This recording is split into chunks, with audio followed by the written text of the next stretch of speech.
Small hatchets offer superior portability compared to large axes. By threading the handle through a paracord, the tool rests securely against the hip, allowing free movement while keeping the survival gear accessible.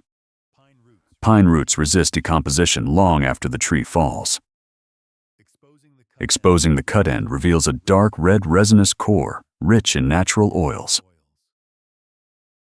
This highly flammable treasure ensures reliable ignition, regardless of the surrounding dampness. Now use your fire steel to scrape off some sparks into the fine resin shavings, and they will readily ignite. They burn for a considerable amount of time, allowing you weather. You'll notice black smoke emitting from the flame, and this is the flammable oils burning off from the resin. You can keep the stick. Wet weather demands specialized adaptations for survival in the wild. A simple square of waxed canvas serves as a critical moisture barrier against the damp forest floor. Keeping the initial tinder dry is the absolute prerequisite for successful firelighting in such conditions. Selecting high, dry twigs ensures optimal burning. A clean snap confirms the wood is ready.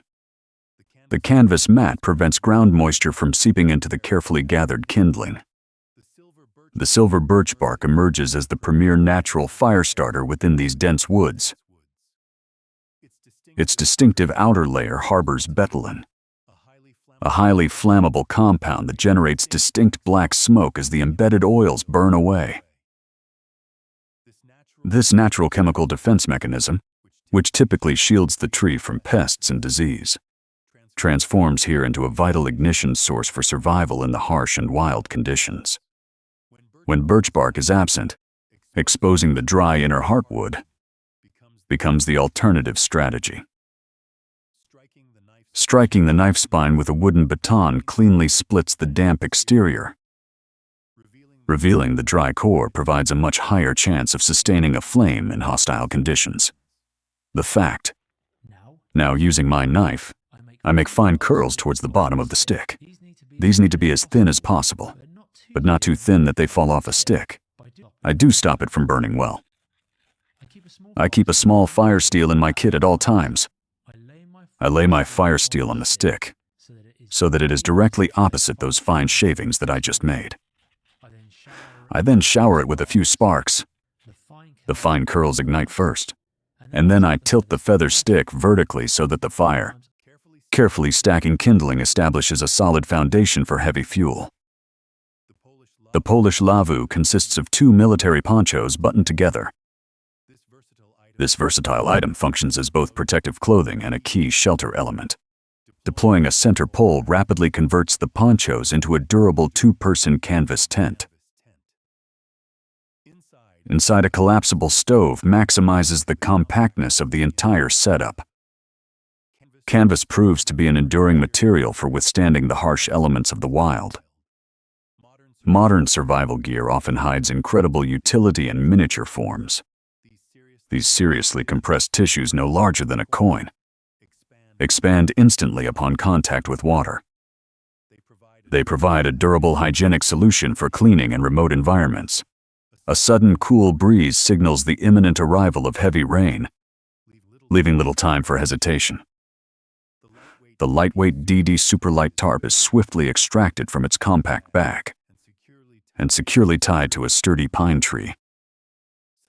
Such rapid deployment proves absolutely crucial when the forest climate turns unexpectedly cold and unforgiving. Pegging out each tie-up point with maximum tension creates a reliable waterproof shield. This entire shelter can be erected in under 3 minutes, keeping all essential gear completely dry. Final internal adjustments ensure optimal water runoff during heavy downpours. Silver birch bark stands as the premier natural fire starter in this region. Scraping the outer layer into fine dust concentrates flammable betulin, a crucial step that lays the groundwork for successful ignition. Shielding the birch bark powder from the rain with waxed canvas is imperative for its combustion. Once the dust pile ignites, Thin strips of bark are quickly added to sustain the fragile flame. Speed and precision dictate the survival outcome in wet conditions.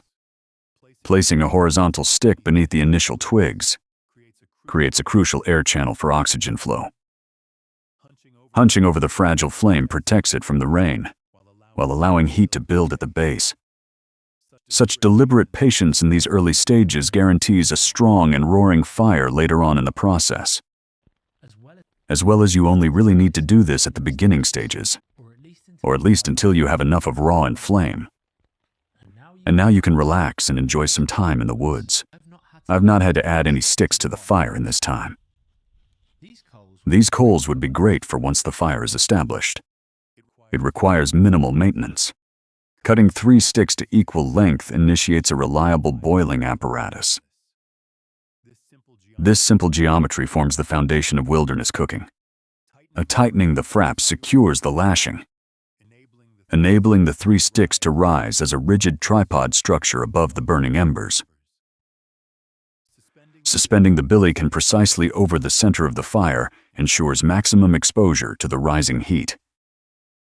By simply pushing the legs outward, the cook can lower the vessel closer to the flames for faster boiling. Just widen the trial uses. You can make your own flint shard fairly easily. Here is a piece of flint I found in the woods. It already has a fair fin, have sharp edges. This will throw out good amounts of sparks before they dull. A bicycle inner tube serves as a modern backup for emergency fire lighting. The rubber burns fiercely and steadily, providing ample time to ignite damp kindling, even in adverse conditions. Knives without a sharp 90-degree spine hinder spark generation. Scraping the saw's rugged spine against a ferro rod proved superior to flat strikers. Adapting to such limits defines true wilderness expertise. Securing a bright cord to the fire steel prevents it from vanishing into the dense forest floor. Pulling out a length of flax fire cord and scrunching it tightly into a ball creates an ideal tinder receptacle. Striking the rugged saw blade against the rod delivers a heavy shower of sparks that instantly ignites the compressed fiber. Laying the tarp flat reveals the 4 essential tie-up points requiring secure anchoring. Whittling stakes from branches with natural side knots prevents the guy lines from slipping. Utilizing the wood's natural geometry enhances the structural integrity of the shelter, ensuring stability against harsh winds and heavy rain. Driving stakes through each corner firmly anchors the tarp against unpredictable winds that might otherwise lift it from the ground. The expert then shifts the front corner inward by approximately 6 inches, creating a triangular pitch that effectively sheds rainwater away from the shelter interior. Finally, positioning a carefully whittled pole beneath the center transforms the flat canvas into a 3-dimensional defensive shelter structure, capable of withstanding harsh conditions. Possible. They come side. Y-shaped stick all I'm going to do.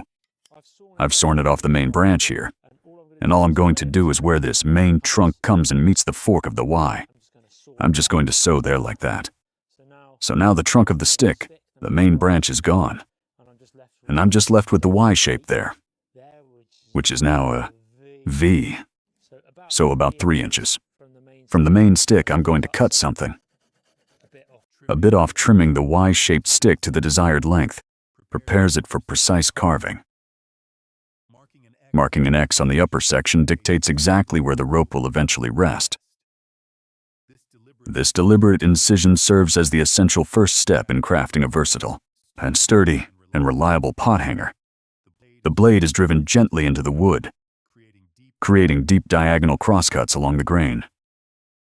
Material within the marked X is then carefully sliced away to form a secure and concave notch.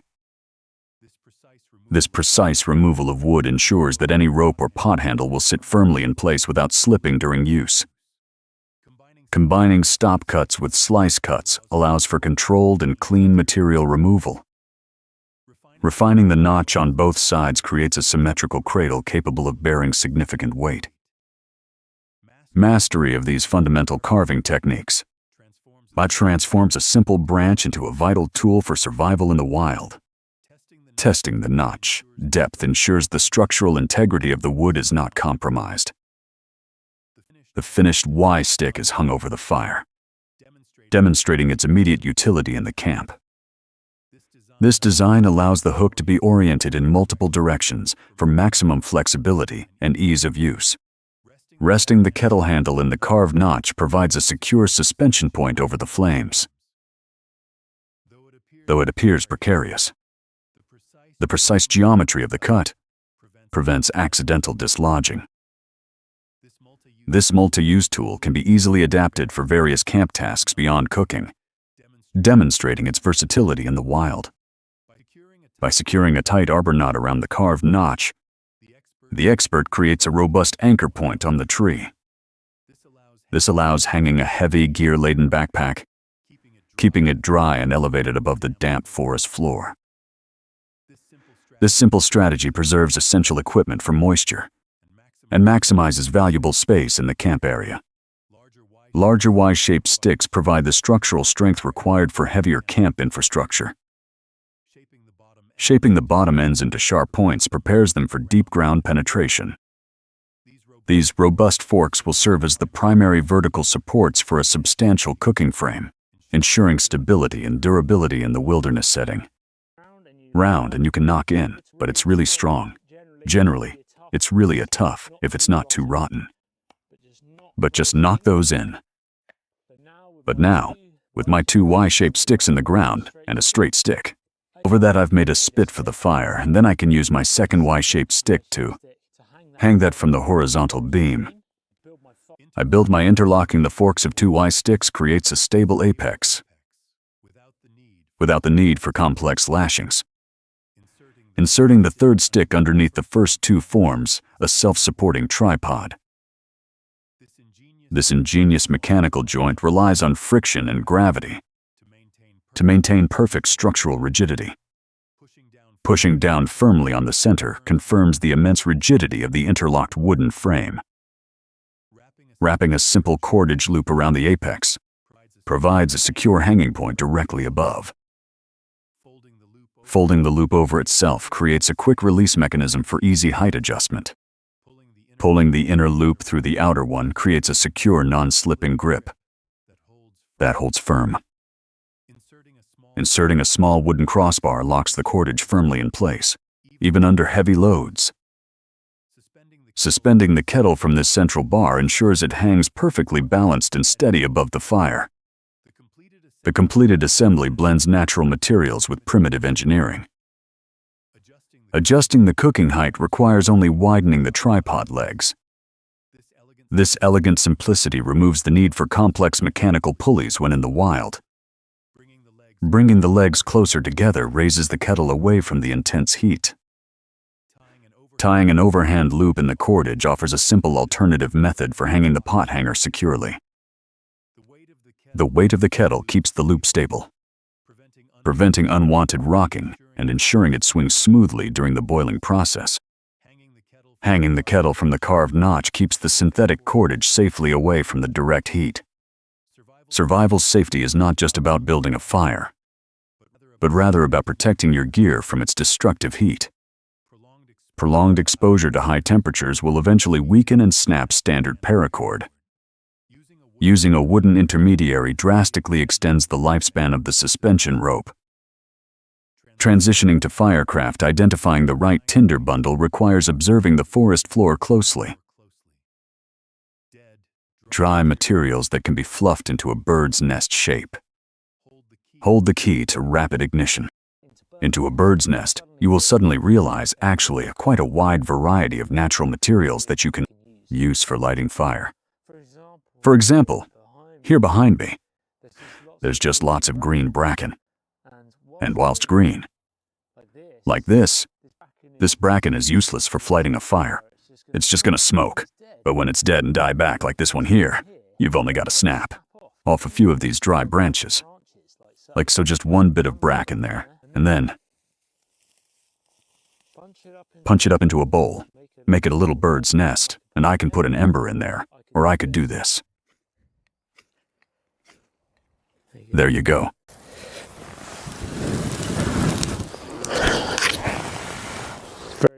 Very flush tindery, but it can get you a fire game.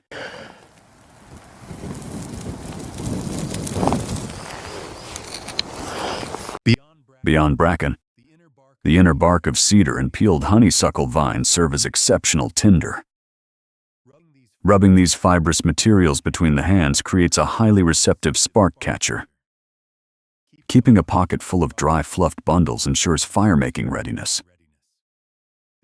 The expert demonstrates this technique with ease, proving that success relies on preparation. Such mastery transforms simple natural elements into reliable sources of warmth. Green saplings with leaves still attached, possess incredible tensile strength and flexibility.